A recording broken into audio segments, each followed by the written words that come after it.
लोकसंगीत हे महाराष्ट्राचं अमूल्य वैभव आहे। अभंग, भारूड, लावणी, गवळणी असे लोकसंगीताचे अनेक प्रकार आपल्या संस्कृतीत खोलवर रुजलेले आहेत। मात्र बदलत्या काळात या कला हळूहळू लोप पावत असल्याचं चित्र दिसत आहे। याच पार्श्वभूमीवर हौशी तरुण रंगकर्मी एकत्र येऊन लोककलेला आधुनिक सादरीकरणाच्या माध्यमातून नव्या पिढीपर्यंत पोहोचवण्याचा प्रयत्न करत आहेत। या प्रयत्नातून साकारलेला द फोक आख्यान हा एक अनोखा सांगीतिक कार्यक्रम आहे।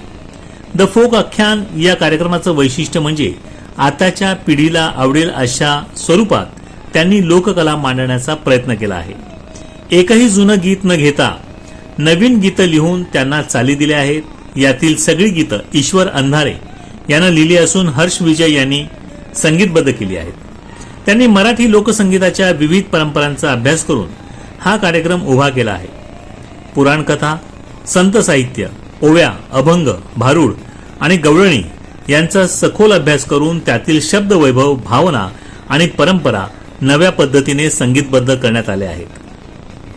लोककलाकारांच्या कलेला योग्य मान्यता मिळावी आणि लोकसंगीताचा ठेवा तरुण पिढीपर्यंत पोहोचावा या उद्देशाने हा कार्यक्रम तयार करण्यात आला आहे। परंपरा, संगीत आणि नव्या सादरीकरणाचा संगम असलेला द फोक आख्यान हा कार्यक्रम मराठी लोकसंगीताच्या वैभवाची नव्याने ओळख करून देणारा ठरत आहे।